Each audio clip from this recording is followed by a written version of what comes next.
السلام علیکم ورحمۃ اللہ تعالی وبرکاتہ۔ ناظرین، مجھے امید ہے کہ آپ سب خیریت سے ہوں گے۔ آئیے سب سے پہلے مفتی سلمان اظہری صاحب قبلہ کا یہ بیان سنتے ہیں اور اپنے سبھی دوستوں کے ساتھ بھی شیئر کرتے ہیں۔ قرآن میں اللہ فرماتا ہے وَلَا رَطَبٍ وَلَا يَابِسٍ إِلَّا فِي كِتَابٍ مُبِينٍ۔ خشکی کی کوئی چیز یا تری کی کوئی چیز ایسی نہیں ہے جو قرآن میں بیان نہ کی گئی ہو۔ کمپلیٹ دین جس کو کہا جائے وہ صرف اور صرف اسلام ہے، اور قرآن پاک کمپلیٹ کتاب جس کے بارے میں شروعات میں ہی اللہ نے فرمایا ذَلِكَ الْكِتَابُ لَا رَيْبَ فِيهِ، یہ وہ کتاب ہے جس میں شک کی گنجائش ہی نہیں۔ اور بہترین لا جس کو کہا جائے قانون، وہ قرآن پاک ہے۔ وجہ یہ ہے کہ دنیا کا جتنا بھی ٹیلنٹڈ آدمی ہو، ذہین آدمی ہو، ہے تو انسان، بہت ہی اعلیٰ دماغ کا آدمی بھی ہو، جب وہ قانون بنائے گا تو اس کا ذہن جتنی دیر تک چلتا ہے، جتنی دور تک چلتا ہے، اس حساب سے بنائے گا، اس کے زمانے کے حالات دیکھ کر کے بنائے گا۔ انسان لمیٹڈ دماغ رکھتا ہے، چاہے جتنا بھی عالی دماغ ہو، وہ اپنے زمانے میں موجود برائیوں کو روکنے کے لیے قانون بنائے گا، اور اچھائیوں کی طرف لے جانے کے لیے جتنی لمٹ ہو سکتی ہے اس کے قانون بنائے گا۔ لیکن اس انسان کو یہ نہیں معلوم کہ اگلے سالوں میں ہونے والا کیا ہے، اگلے سالوں میں کون سی برائیاں آنے والی ہیں، یہ اس کے دماغ میں نہیں ہے۔ تو دنیا کا کوئی اعلیٰ سے اعلیٰ دماغ رکھنے والا انسان بھی قانون بناتا ہے تو انکمپلیٹ قانون ہوگا۔ قانون وہی سب سے بہتر ہوگا جس نے پوری کائنات کو بنایا ہے۔ اس رحمان کو یہ اچھی خبر ہے کہ کل کیا ہونے والا ہے، قیامت تک کیا ہونا ہے، اور اس کے علاوہ انسان کی باریکیاں، اس کی ضروریات ایسی ہے کہ اس کا بنانے والا ہی بہتر جانتا ہے اس کے لیے کون سی چیز نفع بخش ہے، کون سی چیز نقصان دہ۔ مثال کے طور پر آپ، ایسا تو نہیں ہوتا کہ واشنگ مشین خرید رہے ہیں اور پھر اس کے استعمال کرنے کا طریقہ جو ہے آپ جا کر کے موٹر سائیکل کی کمپنی سے پوچھتے ہو، بائک والی کمپنی سے پوچھتے ہو میری واشنگ مشین چلانے کے گائیڈز آپ دو، رولز آپ دو۔ اس کی فیلڈ الگ ہے، اس کی فیلڈ الگ ہے، اس کا کام الگ ہے، اس کا کام الگ ہے۔ وہ اچھے سے آپ کو سمجھا کر کے بھیجے گا، جس نے واشنگ مشین بنائی ہے اسی سے جا کر کے آپ پوچھ لیں کہ اس کو چلانا کیسا ہے، اس کے اندر کیا کیا چیزیں ضروریات ہیں، کیا کیا لگتی ہیں، آپ اسی سے پوچھ لیں۔ یہ تو دنیا کی ایک معمولی سی مثال میں آپ کے سامنے رکھ رہا ہوں، بلا تشبیہ و بلا تمثیل۔ انسان اس کائنات کا ایک ایسا مظہر ہے اللہ تعالیٰ کا جس کو سمجھتے سمجھتے لوگوں کو صدیاں بیت گئیں، پھر بھی آج تک انسان کو پورا کوئی سمجھ نہیں سکا۔ انسان پر ریسرچ کرنے والے کو ڈاکٹر کہا جاتا ہے۔ آج جو ڈاکٹر ہیں وہ بھی تو محدود ہیں، پہلے جو ہے پورے ڈاکٹر ہوا کرتے تھے، فزیشین جو ہوا کرتے، ابھی تو صرف ایک پارٹ کا ڈاکٹر بنتا ہے، صرف دماغ کا ڈاکٹر الگ ہے، صرف ہارٹ کا ڈاکٹر الگ ہے، صرف رگوں کا ڈاکٹر الگ ہے، نیورو سرجن ہے، صرف کڈنی کا ڈاکٹر الگ ہے، صرف ہڈیوں کے الگ ہیں۔ مطلب یہ ہے کہ انسان کے ایک ایک پارٹ پر محنت کر کر کے وہ ڈاکٹر بنے، لیکن پھر بھی کمپلیٹ نہیں ہے۔ اس کا مطلب یہ ہے کہ انسان کی ضروریات کو ایک آدمی سمجھ نہیں سکتا، اس کے لیے کیا کیا چیزیں ضرورت ہے اور کیا کیا نقصان دہ ہے۔ کئی لوگوں کے دماغ کو ملا کر کے سمجھنا پڑتا ہے انسان کی ایک طبیعت کو۔ اسی لیے میرے عزیزو، انسان کی طبیعت کو سمجھنے کے لیے انسان سے نہیں پوچھا جائے گا بلکہ خالق انسان سے پوچھا جائے گا۔ رب ذوالجلال بہتر جانتا ہے اس کی ضروریات کیا ہیں، یہ کس طرح سے چل سکتا ہے۔ اسی لیے میں نے کہا ہے کہ قرآن پاک ایک کمپلیٹ کتاب ہے اور دین اسلام ایک کمپلیٹ دین ہے، اس لیے کہ یہ اس کا ہے جس نے خود انسان کو پیدا کیا، انسان کو پیدا کیا ہے۔ اور اللہ رب العزت پوری کائنات کی تخلیق اور پورے انسانوں کی تخلیق وہ فرمایا ہے تو بہتر جانتا ہے اس کو کون سی چیز اچھی ہے۔ اب میں آپ کے سامنے رکھتا ہوں قرآن کیا کہتا ہے۔ قرآن سب سے پہلی چیز تو یہ کہتا ہے کہ تم میرے رسول کے پیچھے چلو۔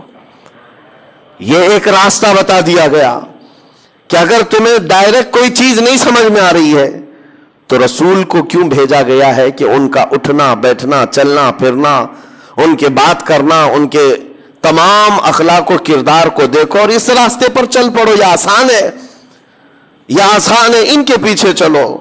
اور ان سے منہ پھیرو گے تو بڑے نقصان اٹھاؤ گے، بڑے نقصان اٹھاؤ گے. قرآن پاک میں رب تعالیٰ فرماتا ہے فَلْيَحْذَرِ الَّذِينَ يُخَالِفُونَ عَنْ أَمْرِهِ أَن تُصِيبَهُمْ فِتْنَةٌ أَوْ يُصِيبَهُمْ عَذَابٌ أَلِيمٌ. اللہ فرماتا ہے لوگوں کو چاہیے، ایمان والوں کو چاہیے کہ میرے رسول کے حکم کی مخالفت کرنے سے بچیں، ورنہ کیا ہوگا؟ رب فرماتا ہے ان قریب وہ فتنوں میں مبتلا کر دیے جائیں گے یا دردناک عذاب میں گرفتار ہوں گے. حضور کی حکم کی مخالفت کرنے والا دو چیزوں میں مبتلا ہو جاتا ہے، یا تو فتنے میں مبتلا ہو جائے گا یا بڑے عذاب کا شکار ہو جائے گا. ایک بات میں آپ کو بتاتا ہوں تاریخ کی سچائی. احد کے میدان میں جنگ احد جو ہو رہی ہے یہ 3 ہجری میں کفار و مشرکین کی طرف سے لڑی جانے والی ایک بڑی جنگ تھی. جنگ بدر کے بعد، جنگ بدر میں 70 کافر مارے گئے تھے، 70 قیدی ہوئے تھے. اس کا بدلہ لینے کے لیے وہ آ گئے تھے مدینے پر چڑھائی کر کے. اور جب وہ مدینے پہنچے تھے، احد مدینے سے 5 کلومیٹر کا فاصلہ ہے، احد کے میدان کی طرف رسول کریم صلی اللہ علیہ وسلم جب چلے تو 700 صحابہ آپ کے ساتھ تھے. اب یہ بڑی آزمائش کا اور امتحان کا وقت تھا. نبی پاک صلی اللہ علیہ وسلم نے سب کی صف بندی کی. ذہن کو حاضر رکھیں، میں کیا چیز عرض کرنا چاہتا ہوں. سامنے 2000 کے قریب کافر ہیں اور یہاں 700 مسلمان ہیں. ان میں سے 50 اچھا تیر چلانے والے جو صحابہ تھے ان کو حضور پاک صلی اللہ علیہ وسلم نے ایک اونچے ٹیلے پر کھڑا کیا جس کو جبل رمات کہتے ہیں. آج بھی وہ ٹیلا موجود ہے، چھوٹی سی ایک پہاڑی. اور اس پر کھڑا کرنے کا مقصد یہ تھا کہ وہ لوکیشن ایسا تھا سامنے سے کوئی بھی آتا تو یہ اوپر کھڑے ہوئے آدمی تیر چلاتے وہ آگے بڑھ نہیں سکتا تھا. ظاہر سی بات ہے اوپر سے اگر کوئی تیر چلائے تو سامنے بڑھنا مشکل ہو جاتا. نیچے سے اوپر تیر جلدی جاتے نہیں، اوپر سے جلدی آ جاتے ہیں. تو یہ جنگی مہارت کا ایک مظہر تھا. حضور پاک صلی اللہ علیہ وسلم نے 50 تیر انداز صحابہ کو وہاں کھڑا کیا، لیکن ساتھ میں یہ فرمایا تھا جب تک میں نہ کہوں نیچے نہیں آنا. یہ جملہ یاد رکھیں. حضور نے فرمایا جب تک میں نہ کہوں نیچے نہیں اترنا. اب جنگ نیچے چل رہی ہے، دشمن سامنے ہیں، مومنین ادھر ہیں، اور لڑائی اس قدر سخت ہوئی کہ مومنین نے ان کو بھاگنے پر مجبور کر دیا. کفار و مشرکین کو غالب آ گئے اور وہ اپنا ساز و سامان سب چھوڑ کر کے بد کے ہوئے جانوروں کی طرح بھاگتے رہے. کون؟ کفار و مشرکین میدان چھوڑ کر بھاگ رہے تھے. اب جیسے ہی انہوں نے میدان خالی کیا تو جو مومنین یہاں پر موجود تھے انہوں نے اعلان کر دیا ہم فتح یاب ہو گئے، فتح ہو گئی. اب مال غنیمت جمع کیا جا رہا تھا. سب جب بھاگ گئے دشمن تو جنگ ختم ہو گئی. اوپر جو صحابہ کھڑے تھے تیر انداز انہوں نے کہا کہ اب چلو اترتے، جنگ ختم ہو گئی. بعض نے کہا نہیں، حضور نے فرمایا جب تک میں نہ کہوں نیچے نہ آنا. وہ صحابہ اکرام میں 2 جماعتیں ہو گئی. بعض صحابہ نے کہا نہیں، حضور کے فرمانے کا مقصد یہ تھا کہ جب تک جنگ نہ ہو جائے تب تک نیچے نہیں آنا. جنگ ختم ہو گئی، جب سارے لوگ مال غنیمت جمع کر رہے ہیں ہم بھی نیچے اترتے ہیں. اس بات پر جب صحابہ اکرام میں بحث ہوئی تو 40 صحابہ نیچے اتر آئے. تقریباً 40 لوگ نیچے اتر آئے. 10 لوگ وہ کہے کہ نہیں ہم یہیں کھڑے رہیں گے، وہ کھڑے رہ گئے. لیکن ہوا یہ کہ بھاگے ہوئے کفار و مشرکین میں خالد بن ولید بھی تھے. اس وقت وہ ایمان لائے ہوئے نہیں تھے. انہوں نے 200 گھڑ سواروں کو ساتھ کیا. انہوں نے دیکھا کہ وہ لوکیشن خالی ہو چکا ہے جو ان کے لیے ڈینجر تھا. وہاں سے اتر گئے لوگ تو گھوڑے دوڑاتے ہوئے بہت دور سے راؤنڈ مار کر کے پیچھے کی طرف سے آ کر کے 10 صحابہ جو کھڑے تھے ان کو شہید کر دیا. پہلے سب سے پہلے ان 10 کو ختم کیا اور اس کے بعد پھر جو نیچے صحابہ تھے مال غنیمت جمع کر رہے تھے اچانک حملہ کیا پیچھے سے. کفار و مشرکین پلٹ کر کے آئے، اچانک حملہ کیا، یہ سنبھل ہی نہیں پائے. اور جو بھاگے ہوئے تھے وہ بھی پلٹ کر کے آ گئے. ادھر پیچھے سے بھی آگے سے بھی اس طرح سے پس گئے کہ اسی جنگ کے اندر 70 صحابہ کی شہادت ہوئی، جس میں بڑے بڑے صحابہ تھے، بڑے بڑے صحابہ، اور بہت عظیم تاریخ ہے یہ جنگ احد کی. اس کو بیان کرو تو رونگٹے کانپ جاتے ہیں. یہی وہ جنگ ہے جس میں حضرت امیر حمزہ کا سینہ چاک کر کے کلیجہ نکال کر چبایا گیا تھا. یہی وہ جنگ احد ہے جس میں حضرت عبداللہ بن جحش رضی اللہ تعالیٰ عنہ ایک صحابی ہیں جن کے پورے جسم کے 80 ٹکڑے کیے گئے تھے، اور کفار و مشرکین نے رسی میں ان کے ٹکڑے باندھ کر ہار بنا کر گلے میں پہنا. حضرت انس بن نزیر ایک صحابی ہیں جن کو پورا ایسا رگڑ دیا گیا تھا، مسلح کر دیا گیا تھا، سوائے ایک انگلی کے ان کے جسم میں کوئی چیز باقی نہیں تھی. ان کی بہن نے صرف انگلی دیکھ کر کے پہچانا تھا کہ انس بن نزیر ہے، باقی جسم کا کوئی حصہ نہیں ملا تھا. یہی وہ جنگ ہے جس میں سعد ابن ربی جن کے پیٹ کو پھاڑ دیا گیا تھا، 12 نیزے لگے تھے. یہی وہ جنگ ہے جس میں حضرت حنظلہ جن کی شادی آج ہی ہوئی تھی، ایک رات پہلے شادی ہوئی تھی، اور دولہا اسی جنگ میں شہید ہوا تھا. یہ وہ جنگ ہے جس میں بڑے بڑے صحابہ شہید ہوئے، بڑے بڑے صحابہ شہید ہوئے. لیکن سب سے بڑی بات تو یہ ہے کہ یہاں تک کفار و مشرکین کے ہاتھ پہنچ گئے کہ نبی پاک صلی اللہ علیہ وسلم کے قریب آ گئے. ایک ظالم نے لوہے کی ٹوپی جو جنگوں میں پہنی جاتی تھی وہ اٹھا کر حضور کے چہرے پر مارا، جس کی وجہ سے حضور پاک صلی اللہ علیہ وسلم کے رخسار، آپ کے گالوں سے ایک تانت لوہے کے اندر چلی گئی، اور حضور کے 2 دانت مبارک وہاں شہید ہوئے تھے. اور وہ تانت ایسے اندر چلی گئی تھی کہ نکالنا مشکل تھا، لوہے کی، جس کو حضرت ابو عبیدہ بن جراح رضی اللہ تعالیٰ عنہ نے اپنے دانتوں سے پکڑ کر کے کھینچا تھا حضور کے اس رخسار پر چبھی ہوئی تانت کو، اور جس کی وجہ سے حضور کے 2 دانت مبارک اس میں شہید ہوئے. یہ وہ جنگ ہے جس میں بڑا نقصان ہوا، 70 صحابہ، وہ بھی بڑے بڑے صحابہ شہید ہو گئے.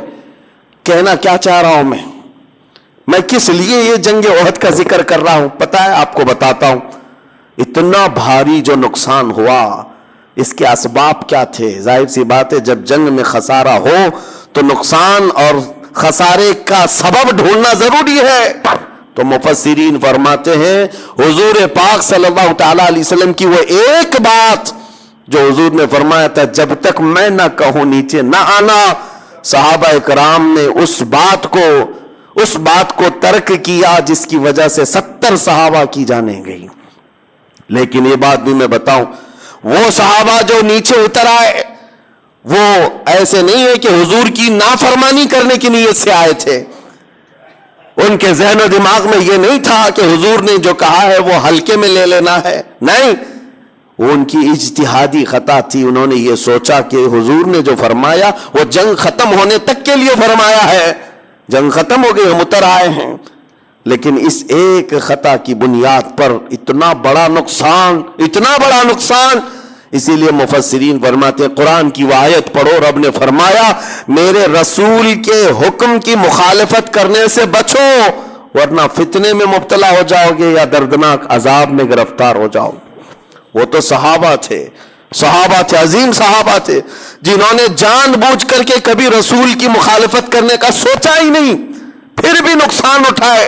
اور آج دنیا حضور کو جان بوجھ کر کے مخالفت کر رہی ہو، حضور کے احکام کو پیٹ پیچھے ڈال دیے ہو، تو 70 لاکھ جانے جائیں گی. آج تو بڑا نقصان اٹھانا ہوگا. اس بڑے نقصان کا ایک سب سے بڑا سبب یہ ہے رسول پاک کے احکام کی مخالفت، حضور پاک صلی اللہ تعالی علیہ وسلم کے جو شریعت طاہرہ کے احکام ہیں اس کو چھوڑ کر کے جانا. ناظرین، مجھے امید ہے کہ مفتی سلمان اظہری صاحب قبلہ کا یہ بیان آپ سب نے پورا بغور سماعت کیا ہوگا اور پسند آیا ہوگا. اسی طرح کا بیانات سننے کے لیے ابھی ہمارے چینل کو سبسکرائب کریں اور ساتھ ہی میں بیل آئیکن کو دبانا نہ بھولیں تاکہ ہماری ہر آنے والی ویڈیو کو دیکھ سکے سب سے پہلے. اور ہاں، اس ویڈیو کو اپنے سبھی دوستوں کے ساتھ بھی شیئر کریں.